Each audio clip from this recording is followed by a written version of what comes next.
पूर्णमिदं पूर्णात् पूर्णमुदच्यते पूर्णस्य पूर्णमादाय पूर्णमेवावशिष्यते। ॐ शान्ति शान्ति शान्तिः। ॐ गुरुर्ब्रह्मा गुरुर्विष्णुर्गुरुर्देवो महेश्वरः गुरुसाक्षात् परं ब्रह्म तस्मै श्रीगुरवे नमः। शङ्करं शङ्कराचार्यं केशवं बादरायणं सूत्रभाष्यकृतौ वन्दे भगवन्तौ पुनः पुनः। ईश्वरो गुरुरात्मेति मूर्तिभेदविभागिने व्योमवद्व्याप्तदेहाय दक्षिणामूर्तये नमः। सदाशिवसमारम्भां शङ्कराचार्यमध्यमाम् अस्मदाचार्यपर्यन्तां वन्दे गुरुपरम्पराम्। ॐ यो ब्रह्माणं विदधाति पूर्वं यो वै वेदांश्च प्रहिणोति तस्मै तं हदेवमात्मबुद्धिप्रकाशं मुमुक्षुर्वै शरणमहं प्रपद्ये। ॐ शान्ति शान्ति शान्तिः। ॐ असतो मा सद्गमय तमसो मा ज्योतिर्गमय मृत्योर्मामृतं गमय। ॐ शान्ति शान्ति शान्तिः।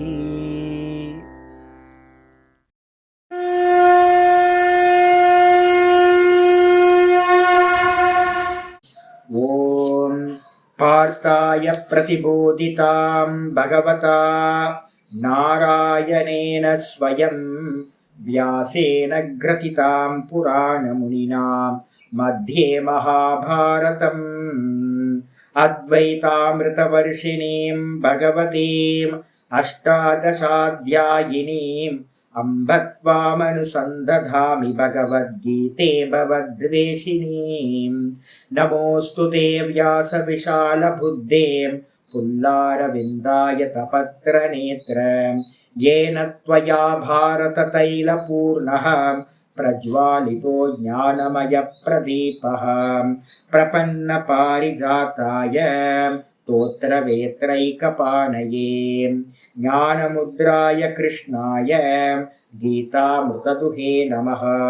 सर्वोपनिषदो गावः दोग्धा गोपालनन्दनः पार्थो वत्ससुधीर्भोक्ता दुग्धं गीतामृतं महत्। वसुदेवसुतं देवं कंसचाणूरमर्दनं देवकी परमानन्दं कृष्णं वन्दे जगद्गुरुम्। भीष्मद्रोणतटां जयद्रथजलां गान्धारनीलोत्पलां शल्यग्राहवती कृपेण वहनी कर्णेन वेलाकुलाम् अश्वत्थामविकर्णघोरमखरां दुर्योधनावर्तिनीं सोत्तीर्णा खलु पाण्डवैरननदीं कैवर्तककेशवः पाराशर्यवचः सरोजममलं गीतार्थगन्धोत्कटं नानाख्यानककेसरं हरिकथा सम्बोधनाभूतितम्। लोके सज्जनषट्पदैरहरः पेपीयमानं मुदा भूयाद्भारतपङ्कजं कलिमलं प्रध्वंसिनः श्रेयसे। मूकं करोति वाचालं पङ्गुं लङ्घयते गिरिं यत्कृपातमहं वन्दे परमानन्दमाधवम्। यं ब्रह्मा वरुणेन्द्ररुद्रमरुतः स्तुन्वन्ति दिव्यैस्तवैः वेदैः साङ्गपदक्रमोपनिषदैः गायन्ति यं सामगाः ध्यानावस्थिततद्गतेन मनसा पश्यन्ति यं योगिनः यस्यान्तं न विदुः सुरासुरगणाः। देवाय तस्मै नमः देवाय तस्मै नमः। ओम श्रीकृष्णाय परमात्मने नमः। श्रीकृष्ण कृष्ण कृष्ण। ஓம் நாராயண பரோ வியக்தாத் அண்டமவ்யக்த சம்பவம் அண்டஸ்யாந்தஸ்தினி லோகாஹ சப்தத்வீபாச்ச மீதினி. ஓம். நமஸ்காரம். நம்ம பார்த்துட்டு இருக்கிறது பகவத்கீதையில 5வது சாப்டர் பார்த்துட்டு இருக்கோம், கர்ம சந்நியாச யோகம். இந்த கர்ம சந்நியாச யோகம், இந்த 5வது அத்தியாயம் மனன பிரதானமானது. மனனம், சிரவணம்லாம் நமக்கு ஆத்மாவை பத்தில நிறைய பேசியாச்சு. இந்த மனனத்துல பாத்தீங்கன்னா இன்னும் ஸ்ட்ராங்கா நமக்கு நல்ல கன்விக்ஷன் வரணும். அதுக்காக தான் இந்த அத்தியாயம் சொல்லப்படுது. இதுல நம்ம என்னென்ன பார்த்துருக்கோம் அப்படின்னு கேட்டீங்கன்னா 7, 8, 9 3 ஸ்லோகங்கள் பார்த்தீங்க அப்படின்னா கிரகஸ்தர்களுக்காக, கர்ம யோகிகளுக்காக சொல்லப்பட்டது. அப்புறம் 10, 11, 12 இந்த 3 ஸ்லோகங்கள் பார்த்தீங்கன்னா சன்னியாசிகளுக்காக சொல்லப்பட்டது. இன்னைக்கு பாடத்துல பார்த்தீங்கன்னா 13வது ஸ்லோகம் வரும். இந்த 13வது ஸ்லோகம் ரொம்ப இம்பார்ட்டண்ட்டான ஸ்லோகம்.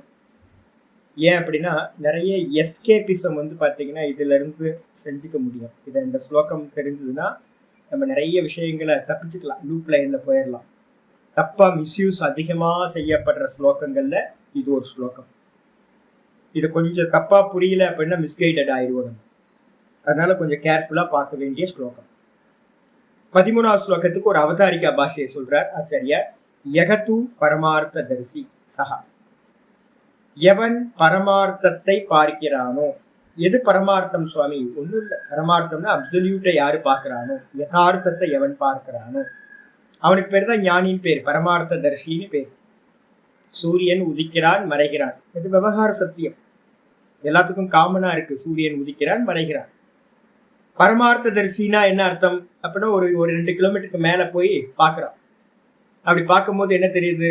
பூமி தான் சுத்துது, சூரியன் பாத்தீங்கன்னா உதயமும் அஸ்தமனமும் இல்லை அப்படின்னு பாத்தீங்கன்னா தெரியுது. அப்ப அதே மாதிரி பாத்தீங்கன்னா இந்த உலக லோக்க விவகாரங்களை எல்லாத்தையும் நம்ம என்ன பண்றோம்? நாம ரூபங்களை சத்தியம்னு நினைச்சுக்கிட்டு இருக்கோம். நம்ம எல்லாம் ஜீவர்கள் நினைச்சுக்கிட்டு இருக்கோம். இந்த நாம ரூபத்துல மோகம் அடைஞ்சிருக்கோம், விவகார சத்தியத்திலேயே இருக்கும். தங்கத்துக்கு மேல இருக்கிற ஆபரணம் எல்லாம் வெறும் விவகாரம், எல்லாம் பொய். இருக்கிறது எது சத்தியம்? தங்கம் மட்டும்தான் சத்தியம். அதே மாதிரி இங்க இருக்கிறது ஒரே ஒரு ஆத்மா தான், ஒரே பிரம்ம தத்துவம் தான், கான்சியஸ்னஸ், ஒரே கான்சியஸ்னஸ் தான்.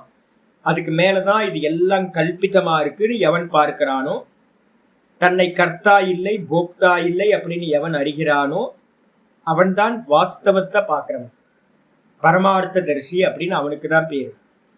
இந்த லோகத்துல இருக்கிற நாம ரூபங்களை பார்த்து தர்மம் அதர்மம் இதுக்குள்ளாரையே சுத்திக்கிட்டு இருக்கிறவன் ஞானியாக முடியாது. அவன் பரமார்த்த தரிசி இல்லை, அப்சல்யூட்ட பார்க்கிறவன் இல்லை. ஆச்சாரியர் சொல்றார், பரமார்த்த தரிசி எவனோ அவன் என்ன மாதிரி விவகாரம் பண்ணுவான் அப்படின் போது 13வது ஸ்லோகம் அந்த பரமார்த்த தரிசியோட செயல் எப்படி இருக்கும் அப்படின்னு சொல்லுது. வந்திருக்கு 13வது ஸ்லோகம். சர்வ கர்மாணி மனசாம், சர்வ கர்மாணி மனசாம் சந்யஸ்யாஸ்தே சுகம் வசீம், சந்யஸ்யாஸ்தே சுகம் வசீம். நவத்வாரே புரே தேஹி, நவத்வாரே புரே தேஹி. நைவ குர்வன்ன காரயன், நைவ குர்வன்ன காரயன். சர்வ கர்மாணி மனசாம் சந்யஸ்யாஸ்தே சுகம் வசீ. நவத்வாரே புரே தேஹி நைவ குர்வன் ந காரயன். அற்புதமான ஸ்லோகம் சொல்றார். சர்வ கர்மாணி மனசா. இதுக்கு பக்கத்துல நீங்க என்ன பண்ணிக்கணும்? 4:18 ரெஃபரன்ஸ் பார்த்துக்கணும், பக்கத்துல போட்டுக்கணும். 4:18 போட்டுக்கணும். அந்த ஸ்லோகத்தை படிச்சுட்டு இதை படிச்சீங்கன்னா நல்லா இருக்கும். ஒரு ஞானி புருஷன் என்ன பண்ணுவான் அப்படின்னு கேட்டீங்கன்னா, சர்வ கருமங்களையும், பரமார்த்த தரிசிய அப்சல்யூட்டா பார்க்கிறவன் எல்லா கருமங்களையும் என்ன பண்றான்? சர்வ கர்மாணி மனசா சந்யஸ்ய. மனதினால் தியாகம் செய்துவிட்டு. என்ன மாதிரி தியாகம்? நான் கருமங்களை செய்யவில்லை, நான் டூயர் இல்லை, நான் கர்த்தா இல்லை. அப்போ சரீரத்துல நடக்கிற கருமத்தெல்லாம் அவன் எப்படி பார்க்கறான்? 3, 27, 28 எடுத்துக்கணும். குணா குணேஷு வர்த்தந்த இதி மத்வான சஜ்ஜதே. ஒரு ஞானி புருஷன் என்ன பண்றான்? இந்த தேகத்தை அப்படியே ஆப்ஜெக்ட் பண்றான். இந்த தேகத்துல நடக்கக்கூடிய செயல்கள் எல்லாத்தையும், கருமங்கள் எல்லாத்தையும், இந்த இந்திரியங்கள்ல நடக்கக்கூடிய கருமங்கள் எல்லாத்தையும், மனசுல நடக்கக்கூடிய சிந்தனைகள் எல்லாத்தையும், இது எல்லாம் பிராணக்கிரியால இருந்து ஆரம்பிச்சு எல்லா கருமங்களும் யாரு பண்றா? திரிகுணாத்மிகா மாயா பண்ணுது, பிரகிருதி பண்ணுது. அப்ப நான் என்ன பண்றேன்? நான் அவைகளை பார்க்கின்றேன். இதை எல்லாத்தையும் பார்க்கிறவன் நான். நான் வெறும் பார்வையாளன் மட்டும்தான், சாட்சி மாத்திரம்தான். நான் டூயர் இல்லை. இந்த கர்மத்துக்கு ஏத்த மாதிரி இந்த குணங்கள் என்ன பண்ணுது? மாறிக்கிட்டே இருக்கு. 3 குணங்கள், சத்வ ரஜஸ் தமஸ். இந்த 3 குணங்களும் மாறிக்கிட்டே இருக்கிறதுனால இந்த தேகாதிகள் எல்லாம் குணங்களோட காரியம். அந்த குணங்கள் பாத்தீங்கன்னா இந்த இந்திரியங்கள், தேகம் எல்லாத்தையும் ஆக்டிவேட் பண்ணி அது காரியத்தை பண்ண வைக்குது குணங்களுக்கு ஏத்த மாதிரி. இப்ப நான் சத்துவ குணத்துல இருக்கிறதுனால ஒரு பாடத்தை பாத்தீங்கன்னா நல்ல முறையில உங்களுக்கு படிச்சு கொடுக்க முடியுது, மோகம் இல்லாம. உங்களுக்கு சத்துவ குணம் இருந்துச்சு அப்படின்னா இப்ப நான் சொல்றது எல்லாம் அப்படியே ஸ்பஷ்டமா புரியும். ரஜோகுணம் இருந்துச்சுன்னா மனசு என்ன பண்ணும்? வெளியில அங்க இங்க போயிட்டு வந்துட்டு இருக்கும். தமோ குணம் இருந்துச்சுன்னா தூங்கிடும், மனசு தூங்கிடும். அப்ப அதே மாதிரி ஒவ்வொருத்தருக்கும் பர்டிகுலரா ஒவ்வொருத்தருக்கும் அவங்க உங்களோட இண்டிவிஜுவல் பிராரப்த கருமா என்ன இருக்கோ, புண்ணியம் என்ன இருக்கோ, நம்ம பண்ண சுக்கிருத்தம், அந்த கர்மத்துக்கு ஏத்த மாதிரி இந்த குணங்கள் என்ன பண்ணுது? மாறி மாறி மாறி நமக்கு பாத்தீங்கன்னா நம்மளுடைய காரியங்கள் எல்லாத்தையும் பண்ணுது. நம்ம என்ன பண்றோம்? நம்ம பாத்தீங்கன்னா சிங்க் ஆயிருக்கோம். நான் தேகம், நான் பார்ப்பவன் அப்படின்றத விட்டுட்டு நான் தேகம். அப்ப தேகம் பண்றதெல்லாம் நான் பண்றேன். இந்திரியங்கள் நான், இந்த இந்திரியங்கள் பண்ற, சென்ஸ் ஆர்கன்ஸ் பண்ற எல்லா காரியத்தையும் நான் பண்றேன் அப்படின்னு அறியணும். நான் பார்ப்பவன் அப்படின்றத விட்டுட்டோம். நான் இந்த மனசு சிந்திக்கிற காரியத்தை எல்லாத்தையும் நான் சிந்திக்கிறேன் அப்படின்னு நினைக்கிறோம். மனசு சிந்திக்கிற பார்க்கிறவன் நான். மனசு சிந்திக்குது, மனசு டிப்ரெஸ்டா இருக்கு, மனசு ரொம்ப பிரசன்னமா இருக்கு அப்படின்னு பார்க்கிறவன் நான். இந்திரியங்கள் இந்த விஷயங்களாத்தையும் கேதர் பண்ணுது அப்படின்னு அறியறவன் நான். இந்த தேகத்துல இருக்க கை கால் எல்லாம் பஞ்ச கர்மேந்திரியங்கள்லாம் இந்த காரியங்களை பண்ணுதுன்னு அறிகின்றவன் நான், பார்க்கிறவன் நான். ஆனா நம்ம என்ன பண்ணிட்டோம்? சிங்க் ஆகி இந்த இந்திரியாதிகள் பண்ணக்கூடிய எல்லா காரியங்களையும் நம்ம என்ன பண்ணிட்டோம்? நான் பண்றேன் நான் பண்றேன்னு ஏத்தி வச்சிட்டோம். ஆனா ஞானி புருஷன் என்ன பண்றான்? இது நான் பண்ணவில்லை, நான் பண்ணவில்லை, நான் பண்ணவில்லை அப்படின்னு தாம் பண்ற எல்லா கருமத்தையும், சர்வ கருமானி, எல்லா கருமங்களையும், அது நல்லது கெட்டது எல்லாத்தையும், நடக்கிற எல்லா கருமங்களையும் நான் செய்யவில்லை என்ற விவேக புத்தியினால், மனசா சந்யஸ்ய, மனதினால் அப்படின்னா என்ன அர்த்தம்? விவேக புத்தியினால். சந்யஸ்யனா என்ன அர்த்தம்? தியாகம் செய்துவிட்டு. டியூயர்ஷிப்பை பாத்தீங்கன்னா கர்த்திருவத்தை என்ன பண்றது? லிட்ரலா மனதிலிருந்து தியாகம் பண்ணிட்டு. சுகம் வஷி சுகம் ஆஸ்தே. வஷின்றதுக்கு அர்த்தம் வசப்படுத்தியவனாக. எப்ப வசமாகும்? இதுக்கு சிங்க் ஆயிட்டீங்கன்னா வசப்படுத்த முடியாது. நம்ம இந்த தேகாதிகளோட ஆப்ஜெக்டா இருந்தோம் அப்படின்னா இது எல்லாம் நமக்கு ஆப்ஜெக்டா இருக்கிறதுனால இது எல்லாம் வசமாயிடும். இப்ப நான் என்ன பண்றேன்? இந்த பேனாவை எடுத்து எழுதுறேன், திரும்ப மூடி வச்சிடறேன். ஏன் அப்படின்னா எனக்கு தெரியும் இந்த ஆப்ஜெக்டா இருக்கு அப்படின்னு. இதே பாத்தீங்கன்னா என்னோட தேகம் இந்திரியம் எல்லாத்தோடையும் நான் என்ன பண்றேன் அப்படின்னா சிங்க் ஆகி ஒன்னாயிட்டு இருக்கேன். அதனால என்ன, இதை என்னால ஹேண்டில் பண்ண முடியல. அப்ப நான் ஒரு இன்ஸ்ட்ருமெண்டா யூஸ் பண்ணணும். இப்ப நான் பார்ப்பவன், வெறும் எஜமானன், இது எல்லாம் எனக்கு இன்ஸ்ட்ருமெண்ட். எல்லாமே நம்ம என்ன பண்ணிட்டோம்? இன்ஸ்ட்ருமெண்ட்டுக்கு பாத்தீங்கன்னா ஒரு மாஸ்டரா ஒரு அப்பாயின்மெண்ட் பண்ணிட்டோம். அது மாஸ்டரா இருக்கு. அப்ப அதனால வந்து பாத்தீங்கன்னா வஷி அப்படின்னா யாருன்னா வசப்படுத்தியவன். எப்படி வசப்படுத்தியிருக்கான்? இது எல்லாம் இன்ஸ்ட்ருமெண்ட், நான் வேற இது வேற அப்படின்னு ஆப்ஜெக்ட் பண்றதுனால இவனுக்கு எல்லாம் வசப்பட்டதாயிடுச்சு. எப்படி இந்த பேனா எனக்கு வசப்பட்டதா இருக்கோ, இந்த லேப்டாப் வந்து பாத்தீங்கன்னா இப்ப மானிட்டர் நான் எப்ப வேணா ஆன் பண்ணலாம், ஆஃப் பண்ணலாம். இதே மாதிரி இந்த செல்போன் ஆன் பண்ணலாம், ஆஃப் பண்ணலாம். இந்த புஸ்தகத்தை வந்து படிக்கலாம், படிக்காம இருக்கலாம். இது மாதிரி எல்லாத்தையும் வந்து பாத்தீங்கன்னா என்னோட இச்சைப்படி எப்படி பண்றனோ அதே மாதிரி இந்த ஞானி புருஷன் என்ன பண்றான்? சர்வத்தையும் இந்த தேகம், மனசு, புத்தி, இந்திரியம் எல்லாத்தையும் ஆப்ஜெக்டா பார்க்கறது மூலமா இதை எல்லாத்தையும் வசீகாரம் பண்ணி விடுகின்றான், வசப்படுத்திடுறான். அதனால அவனுக்கு பேர் வஷின்னு பேர். வசப்படுத்தியவனா இருந்துகிட்டு வசப்படுத்தியாச்சுனாவே என்ன அர்த்தம்? சுகம் ஆஸ்தே. இது எல்லாம் இன்ஸ்ட்ருமெண்ட் ஆயிடுச்சுன்னு வச்சுங்க. அப்ப இது எதுவுமே நமக்கு துக்கம் கொடுக்காது. மெயினா தான் இதோட சிங்கனைஸ் ஆகும் போதுதான் நமக்கு என்ன ப்ராப்ளம் வருது? இந்த தேகம், மனசு, புத்தியில இருக்கிற எல்லா ப்ராப்ளம்ஸும் நமக்கு வந்துடுது. இதை ஆப்ஜெக்ட் பண்ணிட்டு நான் பார்ப்பவன் அப்படின்னா என்னுடைய சொரூபம் என்னது? சச்சிதானந்தம். அப்ப என்னுடைய சொரூபம் சச்சிதானந்தம். இப்பவும் நான் ஆனந்தமா இருக்கேன். தேகத்துல பெயின் இருக்கு, தேகத்துல வந்து பாத்தீங்கன்னா 4 ப்ராப்ளம் இருந்துகிட்டு தான் இருக்கு. ஆனா நான் உள்ள சுகமா தான் இருக்கேன். ஏன்னா இதோட எனக்கு எந்த கனெக்ஷனும் இல்லை. என்னுடைய ஒவ்வொரு இன்ஸ்ட்ருமெண்ட்லயும் ப்ராப்ளம் இருக்கு, இந்திரியங்கள் எல்லாம் ப்ராப்ளமா இருக்கு, மனசுக்கு வந்து பாத்தீங்கன்னா பிடிக்காதது நடக்குது, எல்லாம் நடக்குது. ஆனா நான் இதோட எந்த விஷயத்திலையும் சிங்கனைஸ் ஆகாம நான் பார்ப்பவனா இருக்கேன் அப்படின்னு ஒருத்தன் என்ன பண்றான்? தன்னை செப்பரேட்டா பிரிச்சு பார்க்கறான் அப்படின்னா அவனுக்கு சுகம் எப்பவுமே இருக்கும். அப்ப அவன் என்ன பண்றான்னு கேட்டீங்கன்னா, இது எல்லாத்தையும் ஆப்ஜெக்ட் பண்ணி வசீகாரம் பண்ணி கர்மத்தை எல்லாத்தையும் இவைகள் பண்ணுகிறது, நான் பண்ணவில்லை என்று இவன் எப்படி இருக்கான்? சுகம் ஆஸ்தே, ரொம்ப சுகமா அமர்ந்திருக்கிறான். எங்க அமர்ந்திருக்கிறான்? சுகமா எங்க உட்கார்ந்திருக்கான்? நவத்வாரே புரே தேகி. யாருப்பா அது? தேகி. தேகத்தை உடையவனுக்கு பேரு தேகி. அப்ப தேகத்தை உடையவன் யார்? அப்ப நான் இந்த பேனாவை உடையவன். இந்த பேனான்றது பெண் வந்து பாத்தீங்கன்னா என்னோடது. இதே மாதிரி என்னுடைய இன்ஸ்ட்ருமெண்ட். அப்ப நான் வேற தானே.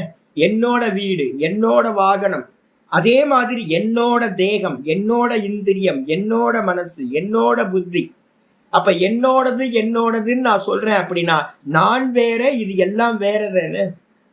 அப்ப நான் யாரு அப்படின்னா இந்த தேகம், இந்த தேகத்தை உடையவன் தேகி, ஆத்மா நான். இந்த தேகத்தை உடைய நான் என்ன பண்றேன்? எங்க சுகமா உட்கார்ந்து இருக்கேன்? நவத்வாரே புரே. இந்த தேகம்தான் வந்து பாத்தீங்கன்னா ஒரு பட்டணம், ஒரு புறம். புறம் இது காஞ்சிபுரம் சொல்றோம், அவந்திகாபுரம், அயோத்தியாபுரம். புறம்னா ஒரு நகரம். அதே மாதிரி வந்து பாத்தீங்கன்னா இந்த தேகமே ஒரு நகரம், ஒரு புறம். எத்தனை இதுக்கு வாசல் இருக்கு? என்ட்ரன்ஸ் எத்தனை இருக்கு? அப்பனா நவத்வாரே, 9 வாசல்கள். திருவண்ணாமலைக்கு வந்தீங்க அப்படின்னா வேலூர் பக்கத்துல இருந்து வந்தா ஒரு வே, பெங்களூர்ல இருந்து வரும்போது ஒரு வே, அதுக்கப்புறம் கள்ளக்குறிச்சியில இருந்து வரும்போது ஒரு வே, அதுக்கப்புறம் சென்னையில இருந்து வரவங்களுக்கு ஒரு வே, விழுப்புரத்துல இருந்து வரவங்களுக்கு ஒரு வே. அப்ப திருவண்ணாமலைன்னு ஒரு சிட்டி இருக்கு அப்படின்னா சுத்தி சுத்தி வந்து பாத்தீங்கன்னா பல இடங்கள்ல இருந்து வரக்கூடிய எல்லா என்ட்ரன்ஸும் இருக்கும். அதே மாதிரி வந்து பாத்தீங்கன்னா இந்த புறம், இந்த தேகத்துக்கு வந்து பாத்தீங்கன்னா மொத்தம் எத்தனை வாயில் இருக்கு? எத்தனை வாசல்? என்ட்ரன்ஸ் எத்தனை? 9 வாசல்கள், 9 என்ட்ரன்ஸ் இருக்கு. நவத்வாரே புரே தேகி. தேகினா யாரு? ஆத்மா, நான் இந்த தேகம் இல்ல. திருவண்ணாமலையில நான் இருக்கேன் அப்படின்னா நான் திருவண்ணாமலை நான் இல்ல, நான் வேற, திருவண்ணாமலை வேற. அப்ப இது நல்லா புரியுதா? ஆமா. அதே மாதிரிதான் இந்த தேகம் நான் வாசம் பண்ற இடம். நான் இந்த தேகமே நான் இல்லை. அப்ப தேகத்துக்குள்ளார நான் வாசம் பண்றேன். அப்ப அப்படிப்பட்டவனா இருந்துகிட்டு இவன் என்ன பண்றான்? நைவ குருவன், எந்த ஒரு காரியத்தையும் செய்வதில்லை. அப்ப இவன் என்ன பண்றான்? தேகத்துல பிராரப்தத்துக்கு ஏத்த மாதிரி காரியம் நடக்குது. எப்படி நடக்குது?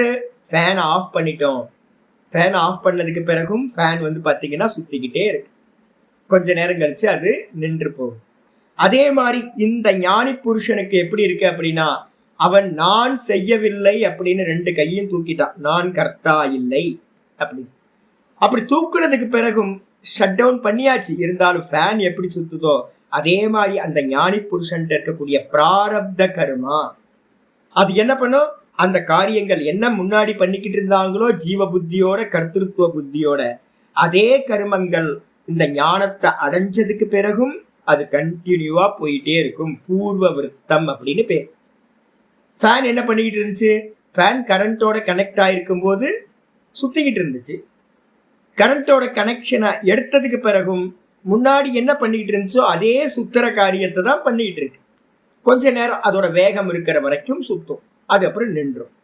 அதே மாதிரி ஞானி புருஷர்கள் என்ன பண்ணுவாங்க, ஞானத்துக்கு முன்னாடி என்ன கர்மா பண்ணிக்கிட்டு இருந்தாங்களோ அதே கர்மா ஞானத்துக்கு பின்னாடியும் கனெக்ஷன் இல்லாம கர்த்திருத்துவ போக்திருத்துவ புத்தி இல்லாமல் என்னவா இருக்கும், டூயர்ஷிப் எதுவுமே இல்லாம போயிட்டே இருக்கும். முன்னாடி பண்ண கர்மா அப்படியே போயிட்டு இருக்கும். பாக்குறவங்களுக்கு என்ன தெரியும், அவர் வந்து பாத்தீங்கன்னா இதை பண்றாரு அதை பண்றாருன்னு. ஆனா வாஸ்தவத்துல என்னன்னு கேட்டீங்கன்னா எந்த கர்மத்தையும் அவர் செய்யவில்லை. அவர் என்ன பண்ணிட்டார், நான் கர்த்தா இல்லை நான் பார்ப்பவன் சச்சிதானந்தம்னு அவர் என்ன பண்ணிட்டார், மனசுனால எல்லா கர்மத்தையும் தியாகம் பண்ணிட்டார். அப்ப அந்த தியாகம் பண்ணதுனால என்னன்னு கேட்டீங்கன்னா அவர் எந்த ஒரு காரியத்தையும் நைவ குருவன் நயேவ குருவன் எந்த ஒரு கர்மத்தையும் அவர் செய்வதில்லை. அதே நேரத்துல ந காரையன். இப்ப நிறைய பேர் என்ன பண்றாங்கன்னு கேட்டீங்கன்னா நான் கர்த்தா இல்லை. சன்னியாசிகள் ஏமாத்துற மாதிரி இந்த உலகத்துல எவனும் ஏமாத்த முடியாது. அதுவும் சாஸ்திரம் படிச்ச சன்னியாசிகளா இருந்தா இன்னும் ரொம்ப நல்லா பெஸ்டா ஏமாத்துவாங்க. என்னன்னு கேட்டீங்கன்னா ஒரு சுவாமி இருந்தார். என்ன பண்ணாருன்னா, எனக்கு எல்லாம் என் க்ளோஸ் ஃப்ரெண்ட்ஸ் தான், எல்லாம் கொஞ்சம் பெரியவங்க தான். இவருக்குள்ளார ஒரு சங்கல்பம் வரும், இந்த ஹோமம் பண்ணணும் அப்படின்னு சன்னியாசிக்கு. ஆனா சன்னியாசிக்கு தெரியும் என்னன்னு கேட்டீங்கன்னா ஃபயர் ரிச்சுவல் அவருக்கு நிஷேதம், பண்ணக்கூடாது ஃபயர் ரிச்சுவல். அப்ப அதனால என்ன பண்ணுவார் அப்படின்னு கேட்டீங்கன்னா ப்ரோக்ராம் எல்லாம் அரேஞ்ச் பண்ணிடுவாங்க. ஆசிரமத்துல வந்து பாத்தீங்கன்னா பெரிய ப்ரோக்ராம், ஒரு ஹோமம் நடக்கும், ஒரு பெரிய காரியங்கள் நடக்கும். இவர்தான் சங்கல்பம் யாருக்கு வந்துச்சு, இவருக்கு தான் சங்கல்பங்கள் வந்துச்சு. யாருக்கு சங்கல்பம் வருதோ அவர்கள் தான் கர்த்தா. எல்லாம் முடிவு பண்ணீங்க.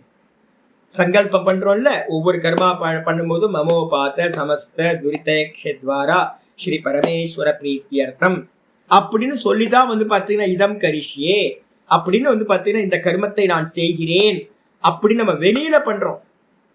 அது சங்கல்பம் இல்ல. வாஸ்தவத்துல சங்கல்பம் எது அப்படின்னா எந்த க்ஷணம் உங்களுக்கு ஆரம்பத்துல தோணுச்சோ, நான் வந்து பாத்தீங்கன்னா ஒரு சண்டி ஹோமம் பண்ணணும், இல்ல வந்து பாத்தீங்கன்னா ஏதாவது ஒரு ஹோமத்தை பண்ணணும், ஒரு பூஜையை பண்ணணும் அப்படின்னு ஒரு 3 மாசத்துக்கு முன்னாடியே கூட உங்களுக்கு தாட் வந்திருக்கும். அந்த தாட் நிச்சயமா எப்ப ஆகுதோ, சாலிடா ஆகுதோ, அதுக்கு பேர் தான் சங்கல்பம். அது யாருக்கு அந்த சாலிடான தாட் வந்துச்சோ அவர் தான் வந்து பாத்தீங்கன்னா கர்த்தா. இவர் என்ன பண்ணுவார், நம்ம சுவாமி வந்து பாத்தீங்கன்னா நல்ல விஷயம் தெரிஞ்சவர். யாராவது நான் ஹோமம் பண்ணா யாராவது கிரிட்டிசைஸ் பண்ணுவாங்க, நானே பண்ணுவேன் பக்கத்துல இருந்துட்டு, சாமி என்ன சாமி பண்றீங்க, இதெல்லாம் நீங்க பண்ணக்கூடாதே அப்படின்னு நானே கேட்பேன். என்னை பார்த்தாவே பயப்படுவார் சுவாமி. அப்ப ஐயோ இவன் இருக்கானே, இவன் கேள்வி கேட்பானே, அதுக்கு என்ன பண்றது அப்படின்னா சுவாமி என்ன பண்ணுவார் அப்படின்னா அந்த கர்மாக்கு சம்பந்தமே இல்லாம வேற யாராவது கிரகஸ்தர்கள், நல்ல தர்மிகளா இருக்கிற கிரகஸ்தர்கள் சுவாமி இன்வைட் பண்ணிருக்காருன்னு வருவாங்க. வந்த மாத்திரத்துல வந்து பாத்தீங்கன்னா வாங்க நீங்க தான் எஜமானன் இந்த இதுக்கு அப்படின்னு இவர் என்ன பண்ணுவார், அந்த ஹோம கிரியாக்கு முன்னாடி இந்த எஜமானர்களை உட்கார வச்சு இவங்களுக்கு என்ன நடக்குதுன்னே தெரியாது, எதுக்காக பண்றாங்க, என்ன பண்றாங்க, எதுக்கு ஒண்ணும் தெரியாது, சுவாமி சொல்லிட்டார் அப்படின்னு உட்கார்ந்துருவாங்க. உட்கார்ந்து சங்கல்பம் அவங்க பண்ணுவாங்க. பிரீஸ்ட் சொல்லுவாரு மமோ பார்த்த சமஸ்த துர்தேக்ஷத்வாரன்னு சொல்லும் போது இவங்க வந்து மடியில கைக்கு மேல கைய வச்சு சங்கல்பம் பண்ணுவாங்க. இப்ப இதுக்கு என்ன பேரு அப்படின்னு கேட்டீங்கன்னா இவங்களா பிளான் பண்ணாங்க, இவங்க பிளான் பண்ணல, சுவாமி சொன்னார் வந்து உட்கார்ந்துட்டார். அப்ப யார் பிளான் பண்ணது, யார் சங்கல்பம் பண்ணது அப்படின்னா சுவாமி தான் சங்கல்பம் பண்ணார். சுவாமிக்கு தான் இந்த தாட்டை எக்ஸிக்யூட் பண்றார். அப்ப அவர் தான் கர்த்தா. ஆனா யாரை வச்சு பண்றார் அப்படின்னு கேட்டீங்கன்னா ஒரு கப்பிள்ஸை வச்சு, தார்மீகமான ஒரு கப்பிள்ஸை வச்சு அவங்கள எஜமானனா வச்சு பண்றார். அவங்களுக்கு என்ன பேரு, அப்படின்னா பிரதான கர்த்தா சுவாமி, அதுக்கப்புறம் கவுன கர்த்தான்னு சொல்லுவோம். செகண்டரி கர்த்தா யாருன்னா அந்த கிரகஸ்தர்களா இருக்கிற தம்பதி. அப்ப யாருக்கு சங்கல்பம் வந்துச்சோ அவர்தான் பிரதான கர்த்தா. அப்ப அவர் டைரக்டா பண்ணினா கர்த்தா, அவர் இன்னொரு ஆளை வச்சு பண்ணார் அப்படின்னா காரயித்தாவா ஆயிடுறார். அவருக்கு பேரு காரயித்தான்னு பேர். அப்ப சுவாமி எப்படிப்பட்டவரா இருக்காரு அப்படின்னா வெளியில பாக்குறவங்களுக்கு என்ன தெரியும்? சுவாமி காரயிதா, அவர் மத்தவங்களை வச்சு கர்மா பண்றார் அப்படின்னு தெரியும். ஆனா வாஸ்தவத்துல ஒரு சன்னியாசி என்ன பண்ணுவான் அப்படின்னு கேட்டீங்கன்னா மனதினால் எல்லா கர்மத்தையும் விட்டுட்டு, ரெண்டு அர்த்தம் பின்னாடி பார்க்க போறோம். 6வது அத்தியாயத்துல பாத்தீங்க அப்படின்னா ஆச்சாரியார் ரொம்ப கிளியரா சொல்றார். எவன் ஒருத்தன் பாத்தீங்க அப்படின்னா அக்னி இல்லாதவனா கர்மத்தை வெளியில பண்ணலன்னு சொல்றானோ அவன் சந்நியாசி இல்லை. அப்ப சந்நியாசின்றவனுக்கு லட்சணம் என்னப்பா அப்படின்னா சர்வாரம்ப பரித்தியாகி, சர்வ சங்கல்ப சந்நியாசி. 6 அப்ப நிறைய பேர் என்ன பண்ணிட்டாங்க அப்படின்னு கேட்டீங்கன்னா சந்நியாசி அப்படின்றதுக்கு அர்த்தம் பாத்தீங்க அப்படின்னா அக்னியை நான் தொடமாட்டேன். இவங்க டைரக்டா ஹோமம் பண்ண மாட்டாங்க, யாரையாவது வச்சு பண்ணுவாங்க, ஒரு தம்பதியை வச்சுக்கிட்டு பண்ணுவாங்க. அப்போ அது மாதிரி இருக்கிறவன் சன்னியாசியா அப்படின்னா அது சந்நியாசம் இல்லப்பா. நான் எந்த கர்மத்தையும் பண்றதில்ல, அவன் சன்னியாசினா அவன் சன்னியாசி இல்லை. இவங்க என்ன பண்றாங்க சன்னியாசிகள், வேற ஆட்களை வச்சுக்கிட்டு பாத்தீங்கன்னா நிறைய தான் ஆசைப்படுறதெல்லாம் பண்ணிப்பாங்க. கேட்டா பாத்தீங்கன்னா நான் பண்ணல, நான் எந்த ஹோமத்தையும் பண்ணலன்னு. இதுக்கு பேர் என்ன பேருன்னா காரயித்தாப்பா. இதுக்கு பேரு காரயித்தானா என்ன அர்த்தம்? ஆட்களை வச்சு பண்றது. இப்ப நமக்கு பாத்தீங்கன்னா இந்த ஏதாவது மர்டர் கேஸ் ஏதாவது நடந்துச்சு அப்படின்னா அதுக்கு முக்கியமா சொல்லுவாங்க, யாரு பாத்தீங்கன்னா அந்த மர்டர்லாம் பண்ணினாங்களோ அவங்களுக்கு தண்டனை பாத்தீங்கன்னா ரொம்ப கம்மி, பனிஷ்மெண்ட் கம்மி. யாரு பண்ண சொன்னானோ அந்த மாஸ்டர் மைண்டா இருந்துகிட்டு அவன் தான் பாத்தீங்கன்னா பிரதமமா முக்கியமான அக்யூஸ்ட் ஆயிடுவான். அவனுக்கு தான் அதிகமான பனிஷ்மெண்ட் கிடைக்கும். அதே மாதிரி யாருக்கு இந்த கர்த்திருவம், நான் இதை பண்ணணும்ன்ற ஒரு கர்த்திருவம் இருக்கோ அவன்தான் பிரைமரி கர்த்தா. அவன் பண்ண வைக்கிறான் பாத்தீங்களா, அப்ப அவன் என்ன ஆயிடுது, ஆளை வச்சு பண்ண வைக்கிறான். இவன் காரயிதான்னு பேர், இவனுக்கு பேரு. அப்ப அதனால பாத்தீங்கன்னா ஆச்சாரியர் ரொம்ப கேர்ஃபுல்லா என்ன சொல்றான்னு கேட்டீங்கன்னா இவன் எந்த ஒன்றையும் செய்வதில்லை அப்படின்னா என்ன அர்த்தம்?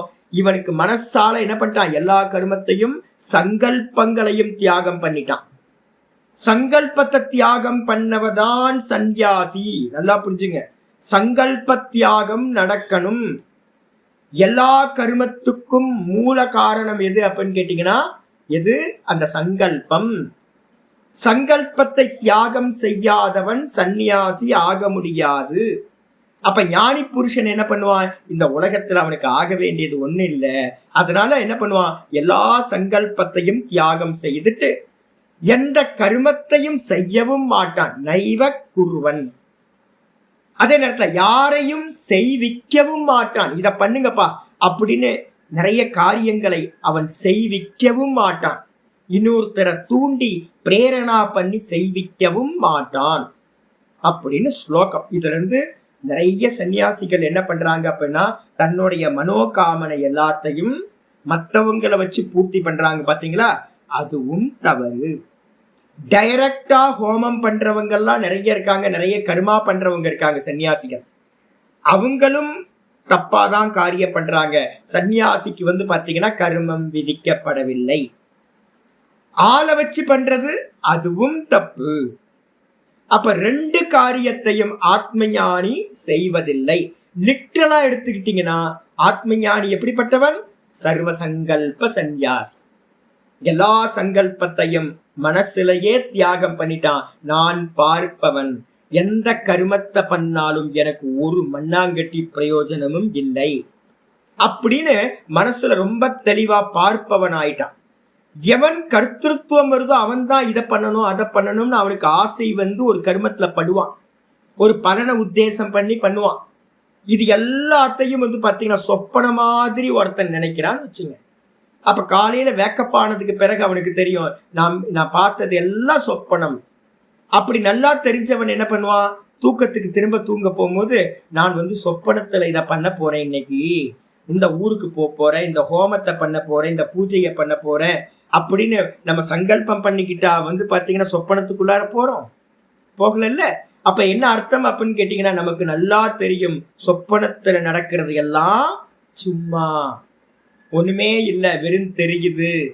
அதே மாதிரி ஒருத்தனுக்கு தெளிவா இந்த மொத்த பிரபஞ்சமும் சொப்பன மாதிரி, தீர்க்க சொப்பனம், நீண்ட ஒரு சொப்பனம் போய்கிட்டு இருக்கு அப்படின்னு தெரிஞ்சவன், இந்த லோக்கத்துல நடக்கிறதெல்லாம் தோற்றம்னு தெரிஞ்சவன், எனக்கு இதை பண்ணணும், இந்த கருமத்தை பண்ணி நான் இதை அடையணும்ன்ற எண்ணம் வரவே வராது.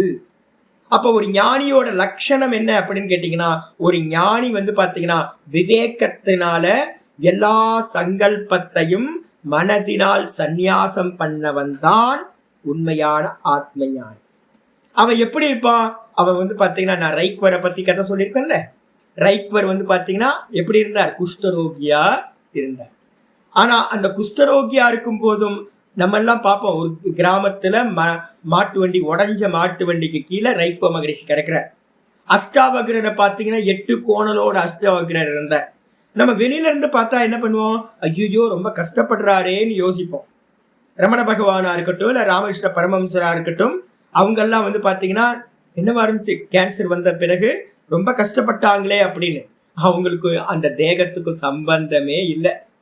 வெளியில இருந்து பாக்குறவங்களுக்கு தேகத்தை பாக்குறாங்க, அவர் நோயினால அந்த ரோகத்தினால கஷ்டப்படுறாருன்னு பார்ப்பாங்க. ஆனா உள்ள இருக்கிற அந்த பெர்சன் என்ன பண்ணுவார்? இந்த தேகத்தை ஆப்ஜெக்ட் பண்ணி பாக்குறதுனால அவர் வந்து பாத்தீங்கன்னா உள்ளுக்குள்ளார எவ்வளோ பெயினோடையும் சம்பந்தம் இல்லாதவரா அவர் சுகமாக இருப்பார். அப்ப இந்த லட்சணம் ரொம்ப முக்கியமான ஸ்லோகம் இது. ஒரு ஞானி புருஷன் மனதினால் எல்லா சங்கல்பத்தையும் விட்டவனாக இருக்கணும். அவனுக்கு வந்து தேகம் மனசு புத்தி எல்லாம் வசப்பட்டதா இருக்கணும். இந்த தேகத்தையே அவன் என்ன பண்றான்? ஒரு புறமா, ஒரு வீடா நினைக்கிறான். அந்த வீட்டுக்குள்ளார, ஒரு புறத்துக்குள்ளார, ஒரு சிட்டிக்குள்ளார இருக்கிறவன் மாதிரி சுகமா அவன் இருக்கான். அதோட எந்த சம்பந்தமும் இல்லாதவனா இருக்கான். கூட வந்து பாத்தீங்கன்னா தானும் எந்த கருமத்தையும் செய்வதில்லை, வேற ஒருத்தரை தூண்டி பிரேரணா பண்ணியும் எந்த கருமத்தையும் அவன் செய்வதில்லை. இவன் தான் பரமார்த்த தரிசி அப்படின்னு பேர். இதுக்கப்புறம் வந்து பாத்தீங்கன்னா ஆச்சாரியார் பாஷ்யத்துக்கு வந்திருக்கு. ஒரு முக்கியமான பாஷ்யம், இது மட்டும்தான் கொஞ்சம் பெரிய பாஷ்யம். சர்வாணி கருமாணி ஆச்சாரியர் ஆரம்பிக்கிறார். சர்வாணி கருமானின்னு என்ன அர்த்தம்? சர்வ கருமாணி, எல்லா கருமங்களையும், அதுதான் சர்வ கருமானின்னு சொல்லியிருக்கு. சந்நியஸ்ய, சந்நியஸ்யன என்ன அர்த்தம்? சந்நியாசம் செய்துட்டு. எப்படி? பரித்தியஜ்யன் போட்ட. பரித்தியஜனா 100%, எல்லாத்தையும் விட்டுட்டு. நம்ம எல்லாம் விடுவோம், செலக்டடா தியாகம் பண்ணுவோம். அப்படிலாம் இல்லை, எல்லாத்தையும் தியாகம் பண்ணிட்டு, முழுசா தியாகம் பண்ணிட்டு. நித்தியம் நைமித்திகம் காமியம் பிரதிஷித்தம், இதை ஹைலைட் பண்ணிங்க. எப்பாவது கர்மா என்னன்னு கேட்டாங்கன்னா, கர்மா எத்தனை வெரைட்டி? ஆச்சாரியார் சொல்றது 4 வெரைட்டி கர்மா. நித்திய கர்மான்னு ஒண்ணு இருக்கு. நித்திய கர்மா எது? அகரகர் சந்தியா முபாசீத. அப்ப சந்தியா வந்தனத்தை 3 காலத்திலையும் பண்ணணும். அக்னிஹோத்திரம் ஜுகியாத், அக்னிஹோத்திரத்தை டெய்லி பண்ணணும். ஔபாசனம் பண்ணணும், ஈஸ்வர பூஜா பண்ணணும், பஞ்சமகா யஜ்யம் பண்ணணும். இதெல்லாம் நித்தியத்துல வந்துடுறது. இதுக்கு பேர் நித்திய கர்மாக்கள். டே டு லைஃப்ல அவாய்ட் பண்ணவே முடியாது, சாய்ஸே இல்லை. இதுக்கு பேர் நித்தியம்னு பேர். அதுக்கப்புறம் நித்தியத்துக்கு அப்புறம் நைமித்திகம் அப்படின்னா என்ன அர்த்தம்? நைமித்திகம் அப்படின்னா நிமித்தத்தினால வரக்கூடிய அகேஷன். நிமித்தம்னா அகேஷன் அர்த்தம். அகேஷன் என்னது அப்படின்னு கேட்டீங்கன்னா, சூரிய கிரகணம், சந்திர கிரகணம், அதுக்கப்புறம் அம்மாவாசை திதி, அதுக்கப்புறம் அப்பாவுக்கு ஸ்ராதம், அம்மாவுக்கு ஸ்ராதம், இது மாதிரியான அகேஷன்னால வரக்கூடிய கருமங்கள். அந்த கருமங்களுக்கெல்லாம் பேர் என்ன பேர்? மகாலய பட்சம், இதெல்லாம் இருக்குல்ல. இதெல்லாம் வந்து பாத்தீங்க அப்படின்னா நைமித்திக கருமங்கள்னு பேர். இதுக்கப்புறம் 3வது கருமம் என்னது? காமியம். நம்ம ஆசைப்பட்டு ஆசைப்பட்டு எனக்கு இது வேணும் அது வேணும்னு நிறைய கர்மங்களை என்ன பண்றோம்? பூஜாவா இருக்கட்டும், ஹோமங்களா இருக்கட்டும், இல்ல லௌகிக கர்மங்களா இருக்கட்டும், எல்லாம் பண்றோம். எனக்கு இது வேணும் இது வேணும் இது வேணும் அப்படின்னு. இதுக்கு எல்லாத்துக்கும் பேரு ஆசைப்பட்டு பண்ற கர்மாங்களுக்கு பேரு காமிய கர்மம். 3வது கர்மா. 4வது கர்மா வந்து பாத்தீங்கன்னா பிரதிஷித்த கர்மான்னு பேர். பிரதிஷித்தம் அப்படின்னா என்ன அர்த்தம்? அப்படின்னு கேட்டீங்கன்னா இந்த சாஸ்திரத்தினால எது வந்து பாத்தீங்கன்னா நிந்தனை செய்யப்பட்டதா இருக்கோ, சாஸ்திரம் வந்து பாத்தீங்கன்னா எதை வந்து பண்ணாதன்னு சொல்லுதோ அதெல்லாம் வந்து பாத்தீங்கன்னா நைமித்திக இந்த பிரதிசித்த கர்மங்கள் அப்படின்னு பேர். அப்ப என்ன அர்த்தம் அப்படின்னு கேட்டீங்கன்னா இது எல்லா 4 கர்மங்களும் எதோட கனெக்ட் ஆயிருக்கு அப்படின்னா கர்த்திருவத்தோட கனெக்ட் ஆயிருக்கு. நான் செய்பவன் அப்படின்ற ஒரு கர்த்தா இருக்கணும். கர்த்தா இல்லை அப்படின்னா கர்மம் பண்ண முடியாது. நல்ல நித்திய கர்மமா இருக்கட்டும், சங்கல்பம் இருக்கு, நான் இந்த மாதிரி இருந்துகிட்டு பண்றேன் அப்படின்னு டெய்லி காலையில சந்தியாவந்தனம் பண்ணும்போது என்ன பண்றோம், சங்கல்பம் பண்ணிட்டு தான் பண்றோம். அப்போ நைமித்திக கர்மம்னு சொல்லக்கூடிய சிராத கர்மங்கள் முதலிய கர்மங்கள்லையும் சங்கல்பம் பண்ணிட்டு தான் பண்றோம், நான் பண்றேன் அப்படின்னு. அதே மாதிரி வந்து பாத்தீங்கன்னா காமிய கர்மங்களுக்கும் சங்கல்பத்தோட தான் பண்றோம். பாப்ப கர்மா பண்ணும் போதும் சாஸ்திரத்துல நிந்திக்கப்பட்ட கர்மா பண்ணும் போதும் அங்க ஒரு டூயர்ஷிப் இருக்கு. அப்ப இந்த 4 கர்மங்கள்லையும் உலகத்துல இருக்கிறது இந்த 4 தான் கர்மம். இந்த 4 கர்மங்கள்லையும் நான் கர்த்தான்ற எண்ணத்தோட தான் ஒரு மனிதன் பண்ணுகின்றான். ஆனா இப்ப பார்த்துக்கிட்டு இருக்கிறவன் யாரு, ஞானி புருஷன். இந்த ஞானி புருஷன் என்ன பண்றான்னு கேட்டீங்கன்னா இந்த 4 விதமான கர்மங்களுக்கு பேர் தான் சர்வ கர்மம்னு பேர். எல்லா கர்மங்களையும் சர்வ கர்மாணி தானி, அந்த எல்லா கர்மங்களையும் மனசா, மனசான ஆச்சாரியர் போட்டார், மனசுனா மனசு இல்ல, விவேக புத்தியினால். என்ன விவேகம், இந்த தேகம் வேற நான் வேற, இந்த மனசு வேற நான் வேற, இந்திரியங்கள் வேற நான் வேற, இந்த பிராணன் வேற நான் வேற, இந்த தேகாதிகள் எல்லாம் வேற நான் வேற, நான் பார்ப்பவன் அப்படின்னு பிரித்தறியக்கூடிய விவேக புத்தியினால அவன் என்ன பண்றான் அப்படின்னு கேட்டீங்கன்னா கர்மாதவ் அகர்ம சந்தர்ஷனேன 4:18 நம்ம பார்த்திருக்கோம். கர்மண்ய கர்மய பஷ்யேத் அகர்மணிச்ச கர்மயா. எவன் வந்து பாத்தீங்கன்னா கர்மத்தில் அகர்மத்தை பார்க்கிறானோ, அகர்மத்தில் கர்மத்தை பார்க்கிறானோ அவனே உண்மையில் பார்க்கிறான் அப்படின்னு ஒரு வச்சனம் 18வது ஸ்லோகம் 4வது அத்தியாயத்துல முக்கியமான ஸ்லோகம் பார்த்தோம். அப்ப கர்மத்துல ஈடுபடும் போது கூட அவனுக்கு என்ன இருக்கும், இந்த தேகாதிகள் எதோடையும் அவனுக்கு சம்பந்தமே இருக்காது.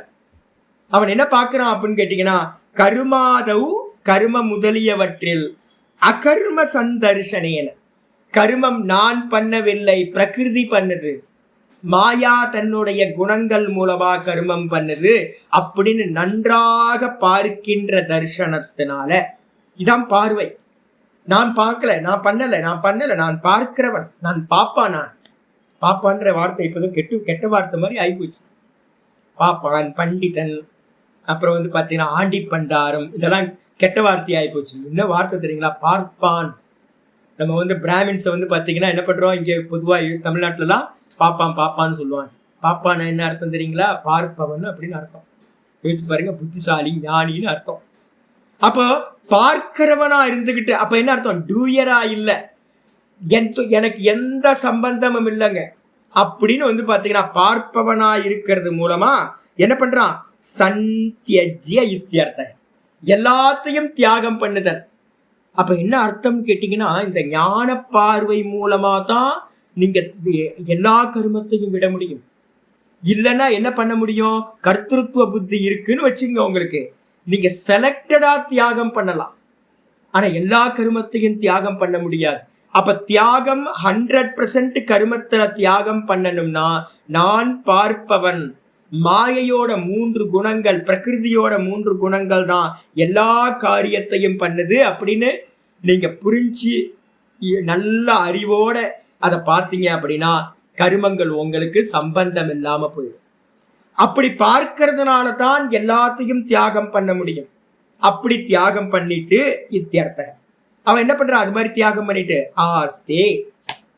ஆஸ்தே அப்படின்னா திஷ்டதி சுகம், சுகமாக வீற்றிருக்கின்றான், சுகமா இருக்கான், சுகமா நிற்கிறான். சுகமா நிற்கிறானா எந்த இடத்துல எப்படி அப்படின்னா ஆச்சாரிய சொல்ற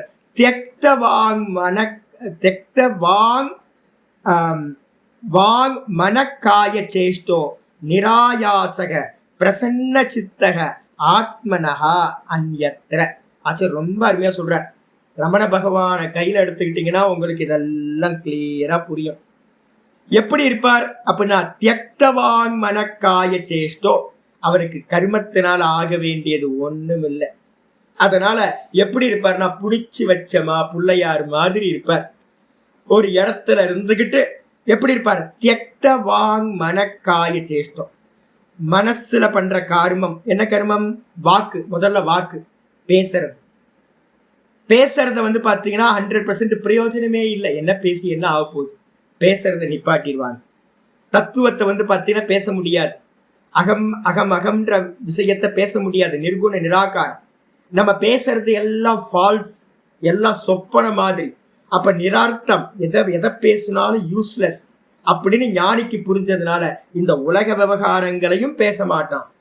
தன்னை பத்தி பேச முடியாது, அதனால ஆத்மாவை பத்தியும் பேச மாட்டான், மௌனமா இருப்பான். அதே நேரத்துல வாக்கு காரியத்தை விட்டுட்டான். அதே மாதிரி மனசோட காரியம் என்னது?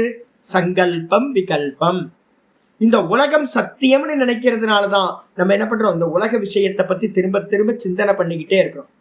ஆனா ஞானி புருஷனுக்கு நல்லா தெரியும் இது எல்லாம் பொய் அப்படின்னு. பொய்ன்னு தெரிஞ்சதுனால வந்து பாத்தீங்கன்னா இதை பத்தின எந்த சிந்தனையும் இந்த மனசுல வராது.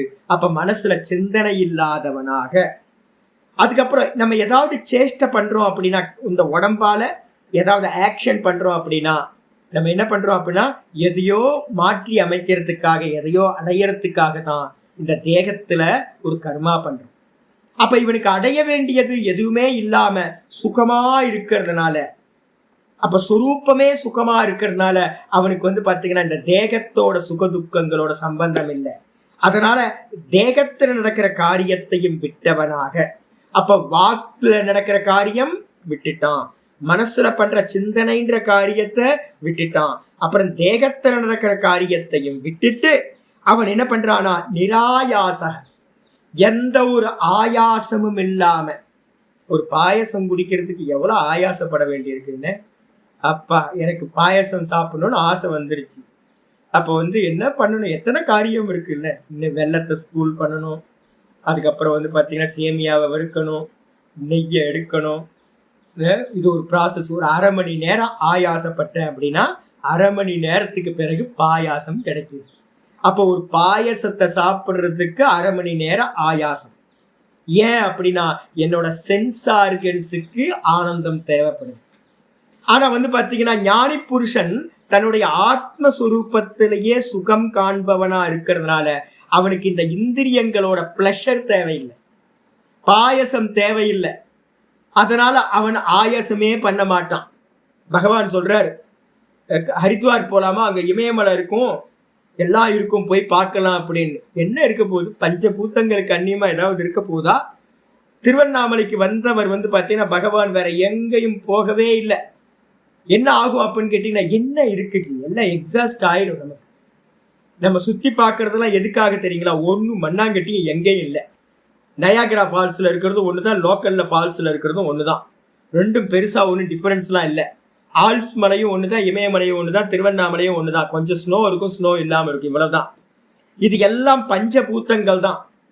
இந்த பிளஷர் எல்லாம், இந்திரியங்கள்ல இருக்கக்கூடிய பிளஷர் எல்லாம் இந்த மனசு அடங்காததுனாலதான் உண்டாகுது.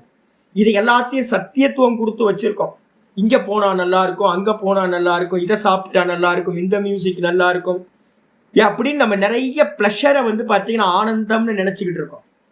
இந்த ஞானி புருஷன் என்ன பண்றான் அப்படின்னு கேட்டீங்கன்னா, சொரூபத்திலிருந்து ஆனந்தம், தன்னுடைய சொரூபமே ஆனந்தம்னு தெரிஞ்சதுனால ஆயாசமே இல்லாம, ரமண பகவான் வந்து காலையில உட்கார்ந்தாருன்னா இப்படி ஒரு போஸ் வச்சிருவோம், ஃபேமஸான ஒரு போஸ். அப்படி போஸ் போட்டு உட்கார்ந்தார் அப்படின்னா அப்படியே உட்கார்ந்துருப்பாரு. காலையில வந்தவர் 7:15 வந்து பாத்தீங்கன்னா ஒரு இது பண்ணிட்டு ஒரு 8:15 வந்தாருன்னா 11:30 மணி வரைக்கும் அப்படியே உட்கார்ந்துருப்பாரு. திரும்ப சாயந்தரம் வந்து உட்கார்ந்தாருன்னா திரும்ப ராத்திரி வரைக்கும் அப்படியே உட்கார்ந்துருப்பாரு. என்ன அப்படின்னா ஒரே போஸ்டர். என்னப்பா அலுப்பா இருக்காத, கொஞ்சம் மாத்தி உட்காரலாம். அந்த உடம்போட அவருக்கு சம்பந்தமே இல்லை.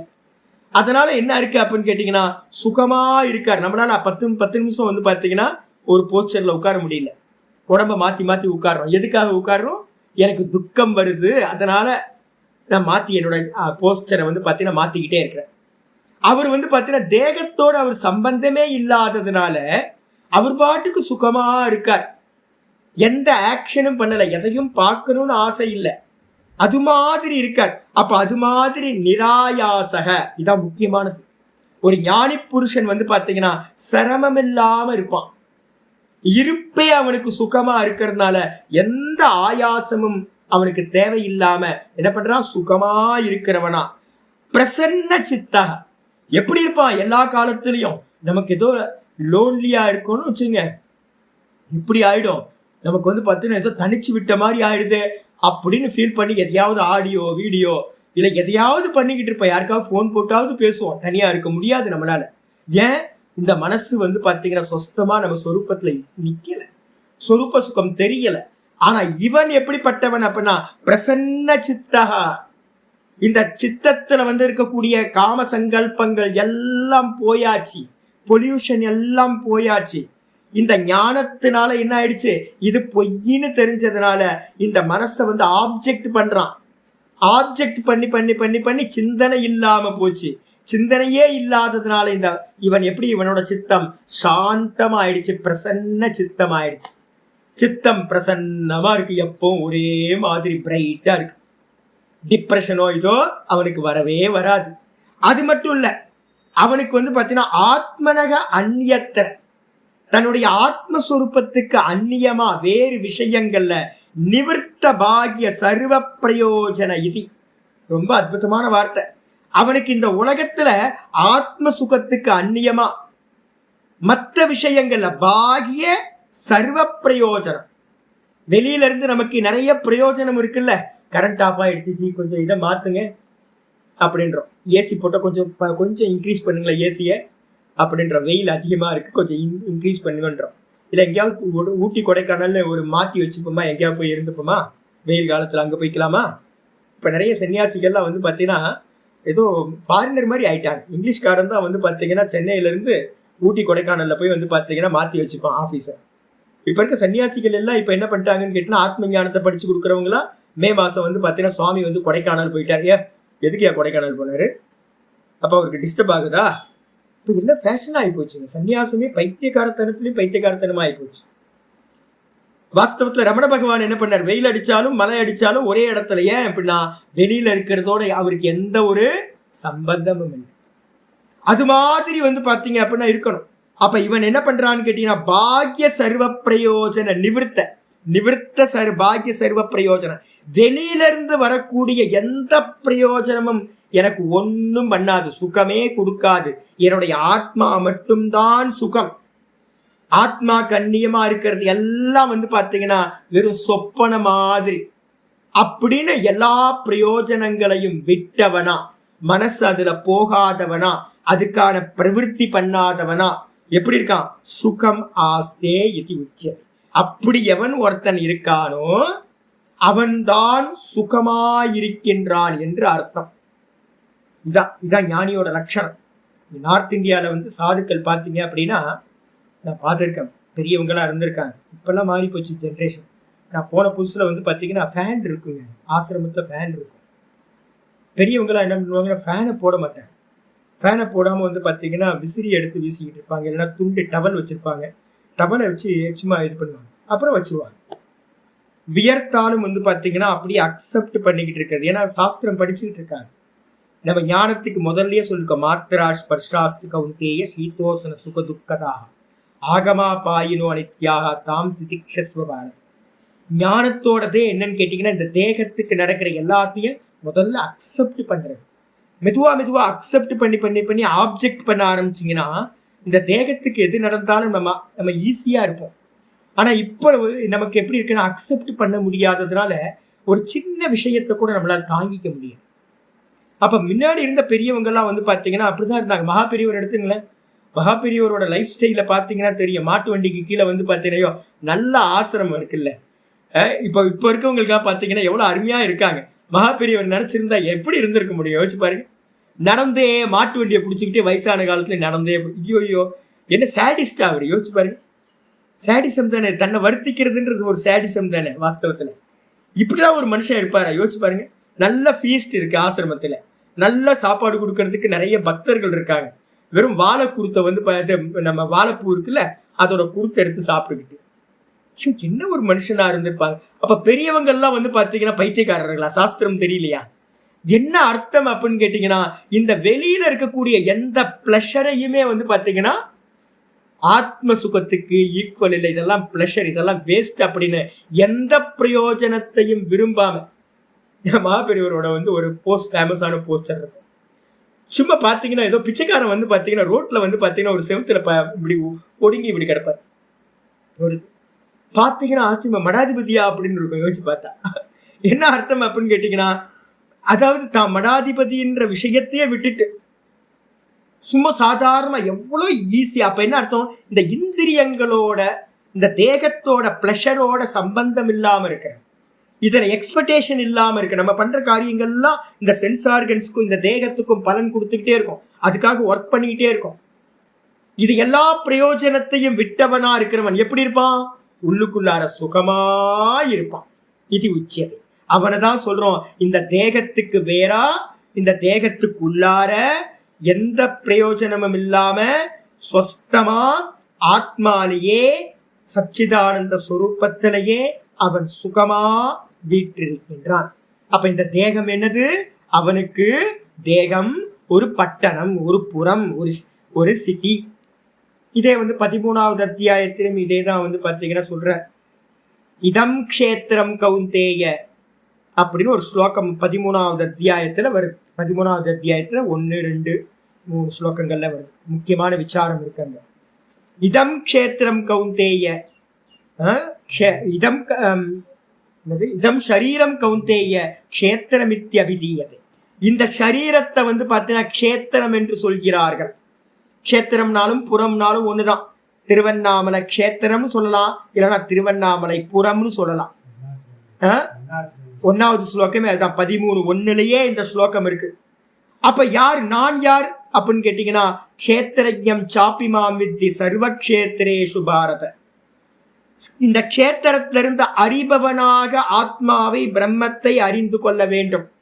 இந்த தேகத்துல ஒருத்தன் இருக்கான், யாரு? பார்க்கிறவன் இருக்கான். அந்த பார்க்கிறவன் தான் நான்.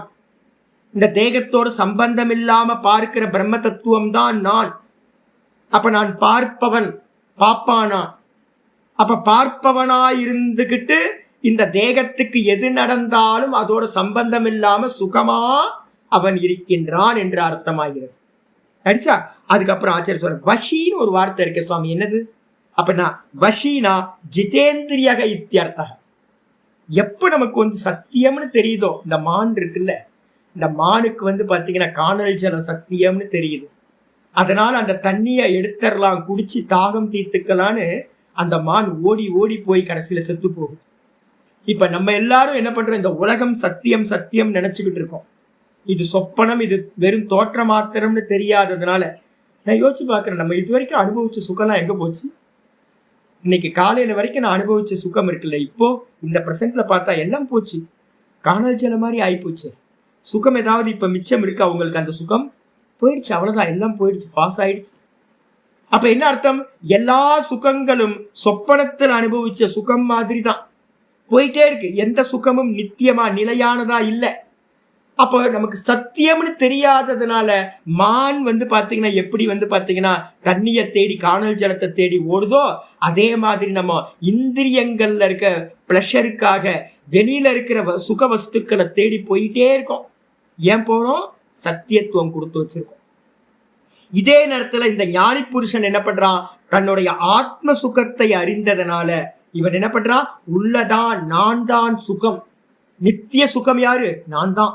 நான் வர்றதும் இல்லை போறதும் இல்லை. இப்பவும் நான் இருக்கேன், சொப்பனத்திலையும் நான் இருக்கேன், டீப் ஸ்லீப்லயும் நான் இருக்கேன். இந்த 3 அவஸ்தைகளும் வந்து போகுது. இந்த 3 அவஸ்தைகள்ல வரக்கூடிய சுகதுக்கங்கள் எல்லாம் வந்து போகுது. ஆனா நான் வருவதும் இல்லை போவதும் இல்லை. நான் எப்படிப்பட்டவன்? அந்த சுகஸ்வரூபமே நான் தான்.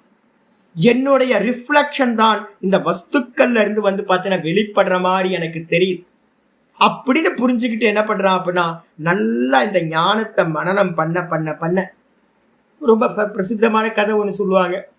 என்னன்னு கேட்டீங்கன்னா, நாய் வந்து பார்த்தீங்கன்னா ரோட்ல எங்கேயாவது நாய் பார்த்தீங்கன்னா தெரியும். நாய் வந்து பார்த்தீங்கன்னா வில்லேஜ் பக்கம் தெரியும், இப்பெல்லாம் சிட்டி ஆகி போச்சு. நாய் வந்து பார்த்தீங்கன்னா ஏதாவது ஒரு எலும்பு துண்டை வந்து பார்த்தீங்கன்னா ஏதாவது செத்து போன மிருகத்தோட எலும்பு துண்டு கிடக்கும் எங்கேயாவது போன், இதை எடுத்து அது என்ன பண்ணும், கடிச்சுக்கிட்டு இருக்கும்.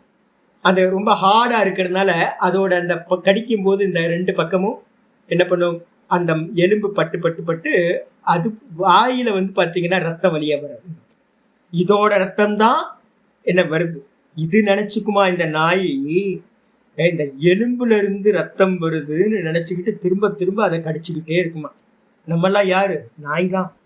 நம்மெல்லாம் நம்மளுடைய ஆத்ம சுகம்தான் ஆப்ஜெக்ட்ல இருந்து வர மாதிரி தெரியுது. ஆப்ஜெக்ட்ல சுகம் இல்லவே இல்லை. ஆப்ஜெக்ட் எல்லாமே ஜட தத்துவம், மாயா தத்துவம். இருக்கிறது ஒரே ஒரு சைத்தன்யம், ஒரே ஒரு ஆனந்த சொரூபம், நான் மட்டும்தான். இதுதான் ஞானம். அப்ப நம்ம அனுபவிக்கிறது எல்லாம் என்னுடைய ஆனந்தம் தான் ரிஃப்ளெக்ட் ஆகுது, அது வாஸ்தவம் இல்லை. அப்ப இந்த விதமா ஒருத்தன் புரிஞ்சுக்கிறான்னு வச்சுங்களேன், தான்லயே சுகம் ஒருத்தனுக்கு தெரிய ஆரம்பிச்சிருச்சு அப்படின்னா அவன் என்ன ஆகும், இந்திரியங்கள் அவனுக்கு எப்படி இருக்கும், அடங்கி போயிருக்கும். மனசு அடங்கிரும், இந்திரியங்கள் அடங்கிரும். அப்ப இந்திரியங்கள் அடக்கிறது வந்து பாத்தீங்கன்னா ஹட்டத்தினால பண்ணலாம். ஆரம்ப காலகட்டத்தில் இருக்கிற சாதகர்கள் நம்ம என்ன பண்றோம், விரதம் இருக்கிறோம், இதெல்லாம் ஃபாஸ்டிங் இருக்கிறது, இதெல்லாம் வந்து பாத்தீங்கன்னா மௌன விரதம் இருக்கிறது, இதெல்லாம் டெம்பரவரியா வந்து பாத்தீங்கன்னா ஒரு ஒரு ஒரு இந்திரிய ஜெயம் கொடுக்கும். ஆனா வாஸ்தவ இந்திரிய ஜெயம் எப்ப நடக்கும் அப்படின்னா, இது எல்லாம் பொய்யானது, நான் மாத்திரம்தான் சுகஸ்வரூபம், எனக்கு வெளியில இருந்து சுகம் தேவையில்லை, அதெல்லாம் பொய்யானது அப்படின்னு ஒருத்தனுக்கு தெரிஞ்சிருச்சுன்னா இந்த இந்திரியங்கள்லாம் எப்படி ஆயிடும், சாந்தமா அடங்கிவிடும். அப்ப இந்திரியத்தை ஜெயிக்கிறதுக்கு வந்து பாத்தீங்கன்னா முக்கியமான ஒரு உபாயம் எதுனா, பர்மனண்டா ஜெயிக்கிறதுக்கு இந்த ஞானம் தான் உபாயம். இந்த ஞானம் இருக்கிறதுனால வஷி, இந்த ஞானி புருஷன் எப்படி இருக்கார், வஷியா இருக்கார். வஷின்னு என்ன அர்த்தம், ஜிதேந்திரியக இத்தியர்த்தம். அவர் இந்திரியங்களை ஜெயிச்சவரா இருக்கார். குவ கதமாஸ்தே இத்தியாக, அவர் வந்து எங்க சுகமா இருக்கார்னு சொன்னீங்கல்ல, எங்க இருக்கார், எப்படி இருக்கார் அப்படின்னு ஆச்சாரியார் சொல்ல ஆரம்பிக்கிறார். எனது நவத்வாரே புரே, அந்த ஞானி புருஷன் எங்க இருக்கார் அப்படின்னா, ஆத்ம ஞானி இந்த 9 வாசல்கள் உள்ள புறத்தில் இருக்கார். 9 வாசல் என்ன சுவாமி அப்படின்னா, ஏகாதசத்வாரம் அப்படின்னு ஒண்ணு இருக்கு, கட்டோபனிஷத்துல இருக்கு, பிருகதாரண்யத்துல இருக்கு. சில இடங்கள்ல 9 துவாரம் சொல்லும், சில இடத்துல 11 துவாரங்களை சொல்லும். எது 9 துவாரம், இதுக்கு மீனிங் பார்த்துவோம். நவத்வாரேன்றதுக்கு அர்த்தம் இந்த உள்ளுக்குள்ளார இருக்கிறான் ஆத்மா எங்க இருக்கான், பிரம்மபுரம்னு பேரு, ஹிருதயத்துக்கு பேரு பிரம்மபுரம்னு பேரு, ஹிருதயத்துக்கு பேரு பிரம்மபுரம். இந்த ஹிருதயத்துக்குள்ளார இந்த ஆத்மா வந்து பாத்தீங்கன்னா கர்ப்ப கிரகம் மாதிரி ஹிருதயம், அதுல வந்து பாத்தீங்கன்னா இருக்கிற சின்ன ஆகாசம், தகராகாசம் அப்படின்னு பேர். அந்த ஆகாசத்துல இந்த கான்சியஸ்னஸ் எப்படி இருக்கு, சுகமா இருக்கு எல்லா காலத்திலையும். இந்த தேகாதிகளோட சம்பந்தமே இல்லாம அந்த ஆத்ம தத்துவம் இருக்கு. இதுல வந்து பாத்தீங்கன்னா உள்ள இருக்கிறதுக்கு வந்து மெசேஜ் எல்லாம் எப்படி பாஸ் ஆகும் அப்படின்னா, ஆச்சாரிய சொல்றார், சப்த சீர்ஷன்யானி, 7 துவாரங்கள் தலையில இருக்கு. சீர்ஷனி அப்படின்னா தலை. என்னென்னது, 2 கண்ணு, காட்சிகளை பார்க்கிறோம். வெளியில இருக்கிற காட்சிகள் எல்லாம் இந்த கண்ணு வழியா உள்ள போகுது, உள்ள இருக்கிற ஆத்மா. அப்ப 2 துவாரம் கண்ணு, மூக்கு 2 துவாரத்து மூலமா ஸ்மெல் எல்லாம் உள்ள போகுது. அப்புறம் வாய் 1, வாய் வழியா சாப்பிட்றோம், டேஸ்ட் பண்றோம், இதெல்லாம் உள்ள போகுது. அப்ப வந்து பாத்தீங்கன்னா 2, 4, 5. அதுக்கப்புறம் 2 காது ஹோல்ஸ் இருக்கு, சப்தங்கள் எல்லாம் உள்ள போகுது, மியூசிக் எல்லாம். அப்ப 2 மொத்தம் தலையில வந்து பாத்தீங்கன்னா 7 துவாரங்கள். சப்த சீர்ஷன்யானி ஆத்மனக உபலப்தி துவாராணி, இந்த ஹிருதயத்துல இருக்கிற ஆத்மாவுக்கு வந்து பாத்தீங்கன்னா விஷயங்களை உள்ள கொண்டுட்டு போய் அடையறதுக்கான துவாரம். எனக்கு ஏதாவது திருவண்ணாமலை சிட்டிக்குள்ளார நான் இருக்கேன், எனக்கு வந்து பாத்தீங்கன்னா வெஜிடபிள்ஸ் வந்து பாத்தீங்கன்னா பெங்களூர்ல இருந்து திருவண்ணாமலைக்கு வருது ஒரு ரோடு. ஒரு பக்கம் வந்து பாத்தீங்கன்னா வெறும் இந்த ஐட்டம்ஸ் எல்லாம், எலக்ட்ரானிக்ஸ் எல்லாம் வந்து பாத்தீங்கன்னா சென்னையில இருந்தும் வருது. அப்போ ஒரு ஐட்டம் வந்து பூக்கள் எல்லாமே வந்து பாத்தீங்கன்னா கள்ளக்குறிச்சியில இருந்து இந்த பக்கம் பூலாம் வருது. தானியங்கள் எல்லாம் வந்து பாத்தீங்கன்னா திருநெல்வேலி பக்கத்துல இருந்து, மதுரையில இருந்து, தஞ்சாவூர்ல இருந்து வருது. அப்போ ஒவ்வொரு இடத்துல இருந்து ஒவ்வொரு ஐட்டங்கள் நம்ம உள்ள இருக்கிற ஆளுக்கு வர மாதிரி இந்த ஹிருதயத்துல இருக்கிற ஆத்மாக்கு வந்து பாத்தீங்கன்னா ஆத்மாக்கு விஷயங்களை கொண்டுட்டு வந்து சேர்க்கறது 7 துவாரங்கள் இந்த தலையில இருக்கு. அதுக்கப்புறம் அருவாக்கு துவே, அருவாக்குனா கீழே 2 துவாரங்கள் இருக்கு. என்னது 2 துவாரங்கள்? மூத்திர புரீஷ விசர்காதவ், மூத்திரத்தை வெளியேற்றுற நம்மளுடைய மூத்திர துவாரம் ஒன்று இருக்கு. அதுக்கப்புறம் புரீஷ அப்படின்னா மலம், மலத்தை வெளியேற்றுற மலத்வாரம் ஒன்று இருக்கு. அப்ப கீழே 2 துவாரம், மேல 7 துவாரம், மொத்தம் 9 துவாரங்கள். தைகி துவாரைகி, இந்த 9 துவாரங்கள் மூலமா நவத்வாரம் புறம் உச்சியதே.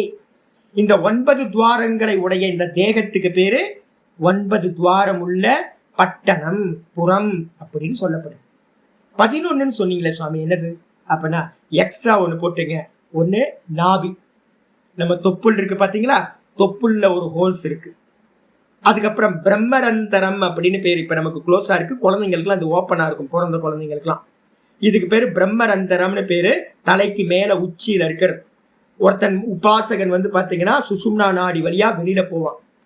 அப்ப சுஷும்னா நாடி வெளிப்படக்கூடிய இடம் இந்த தலையில இருக்கிறது பிரம்மரந்தரம். சின்ன ஹோல்ஸ் இருக்கும்.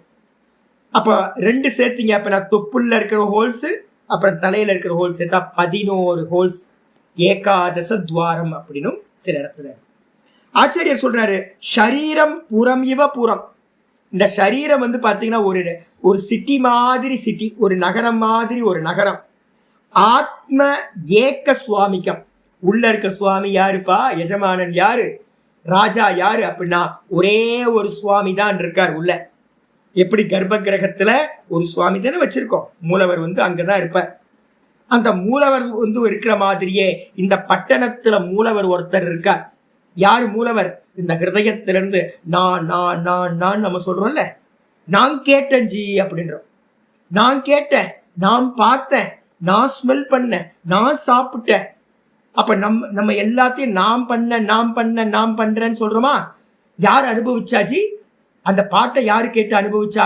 நான் அந்த பாட்டை வந்து பாத்தீங்கன்னா MS சுப்புலட்சுமியோட பாட்டை நான் காலையில கேட்டேன், நான் அனுபவிச்சேன்.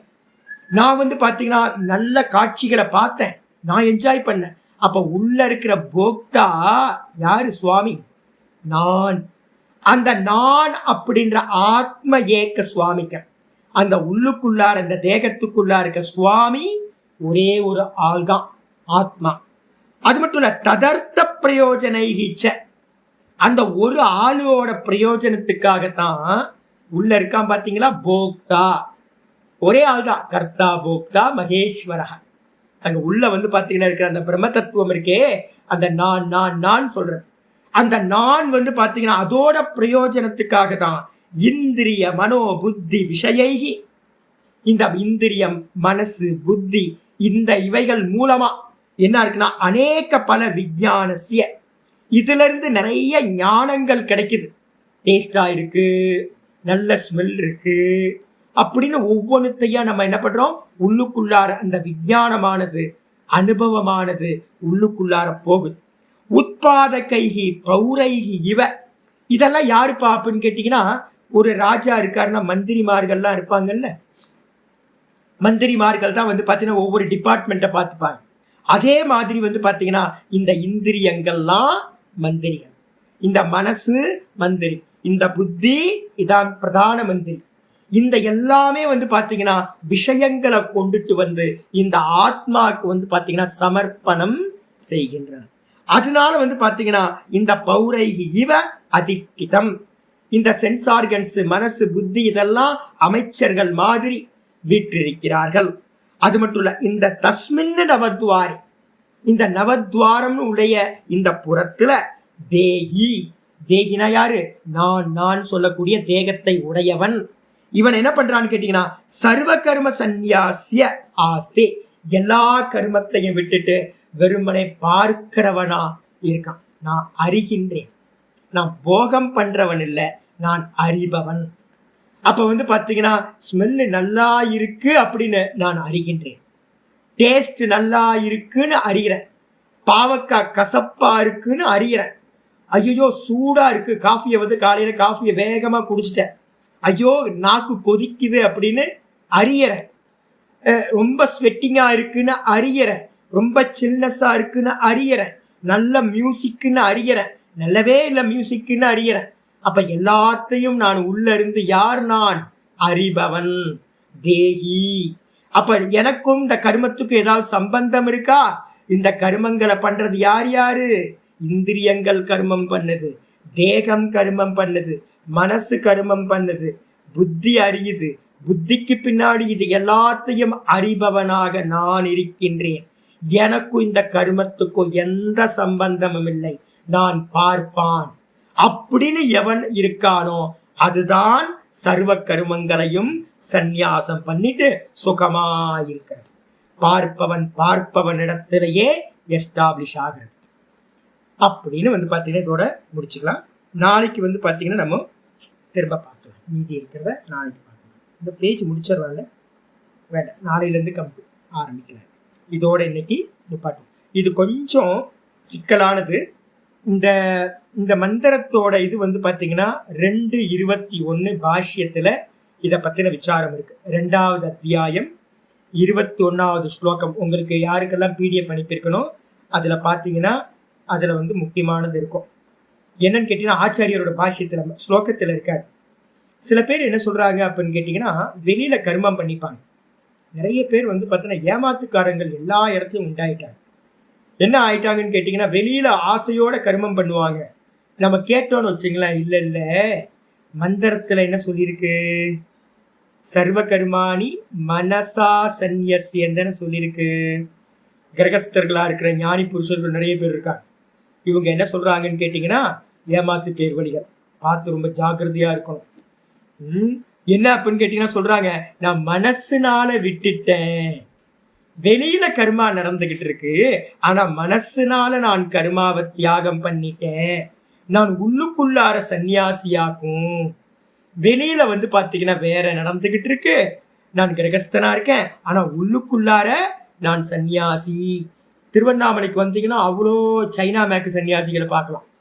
எல்லாம் டூப்ளிகேட், எல்லாம் ஒரிஜினல் மாதிரியே இருக்கும். என்னன்னு கேட்டீங்கன்னா நான் மனசால எதையுமே பண்றதில்ல, நானும் சன்னியாசி தான் அப்படின்னு சொல்லிப்பாங்க. ஆனா ஆச்சாரியர் சங்கரர் என்ன பண்றார்? இத ரொம்ப விசாரம் பண்றார். நீங்க ஒரு காரியம் வெளியில பண்ணணும்னு வச்சுங்களேன், என்னெல்லாம் வேணும் அப்படின்னா, இப்ப நான் பேசுறது வந்து உங்களுக்கு தெரியுது சுவாமி ரொம்ப கண்டினியூஸா பேசிக்கிட்டே இருக்காரு. ஆனா இதுக்கு பின்னாடி யாருன்னா நான் கையை ஆட்டுறேன், தலையை அசைக்கிறேன், அப்ப வெளியில ஆக்ஷன் நடக்குது, இந்த வாய் பேசிக்கிட்டு இருக்கு. அப்ப இந்த இந்திரியங்கள் ஆக்ஷன் பண்ணணும் அப்படின்னா பின்னாடி கோஆர்டினேட்டர் யார் இருக்கணும்? மனசு கோஆர்டினேட்டர்.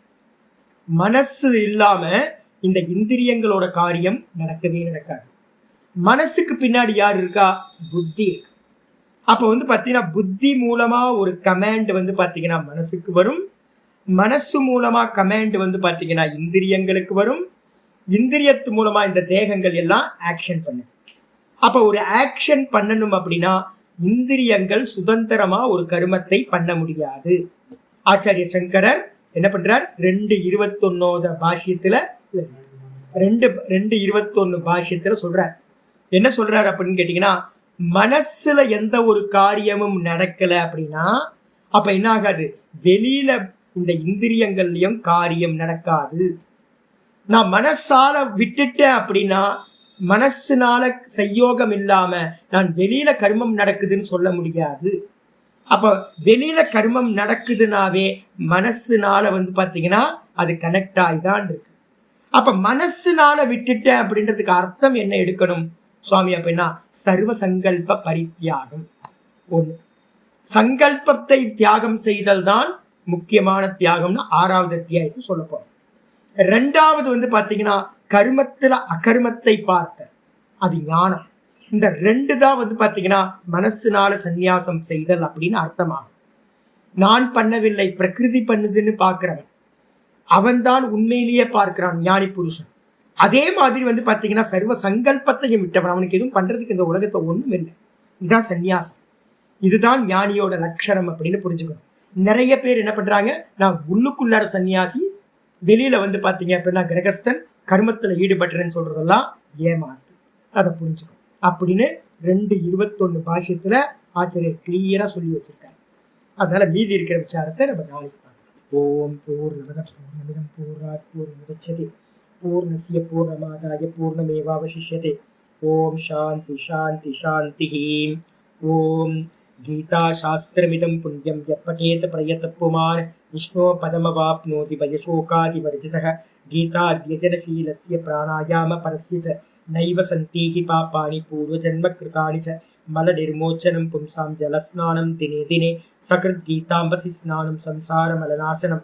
கீதா சுகீதா கர்த்தவ்யா கிமன்யை சாஸ்திர விஸ்தரைஹி யா ஸ்வயம் பத்மநாபஸ்ய முகபத்மாத் வினிஸ்ருதாம் பாரதாமிருத சர்வஸ்வம் விஷ்ணோ வக்த்ராத் வினிஸ்ருதம். கீதா கங்கோதகம் பீத்வா புனர்ஜன்மன வித்யதே சர்வோபனிஷதோ காவக தோக்தா கோபாலநந்தனः பார்த்தோ வத்ச சுதீர் போக்தா துக்தம் கீதாமிருதம் மகத். ஏகம் சாஸ்திரம் தேவகி புத்திர கீதம் ஏகோ தேவோ தேவகி புத்திர ஏவ ஏகோ மந்திரஸ்தஸ்ய நாமானி யானி கர்மாப்யேகம் தஸ்ய தேவஸ்ய சேவா. இது ஸ்ரீமத் பகவத்கீதா மாஹாத்மியம் சம்பூர்ணம். ஓம் ஸ்ரீகிருஷ்ணாய பரமாத்மனே நமः. ஸ்ரீகிருஷ்ண கிருஷ்ண கிருஷ்ண காயேன வாசா மனசேந்திரியைர்வா புத்தியாத்மனா வா பிரகிருதேர் ஸ்வபாவாத் கரோமி யத்யத் சகலம் பரஸ்மை நாராயணாயேதி சமர்ப்பயாமி. ஓம் தத்சதி இது பரபிரம்மார்ப்பணமஸ்து. ஓம் ஸ்ரீ குருப்யோ நமः. ஹரி ஓம். இப்பவும் நம்ம சுகமா தான் இருக்கோம். இந்த தேகத்துல ப்ராப்ளம்லாம் இருக்கும்போது கூட ஆப்ஜெக்ட் பண்ணிக்கிட்டே இருந்தீங்கன்னா நம்ம சுகமா தான் இருக்கோம். என்னுடைய சுரூபம் சுகம்தான். அதனால ப்ராப்ளம்ஸ் எல்லாம் தூக்கி எடுத்து மேல வச்சுக்காதீங்க. எல்லாத்தையும் உதாசீன பண்ணுங்க. எல்லாத்தையும் பார்க்கிறது தான் முக்கியமானது. ஏன்னா முதல் உபதேசமே எனது ஏதான்னு பஷ்ய. முதல் உபதேசமே கீதாச்சாரியார் கிருஷ்ணர் சொல்றது இவைகளை பார்ப்பாயாக. பார்க்கணும். பார்க்கிறது தான் இந்த சொல்யூஷன், முக்கியமான சொல்யூஷன். சிங்க் ஆயிட்டீங்கன்னா துக்கம், பார்க்க ஆரம்பிச்சிட்டீங்கன்னா லிபரேஷன்.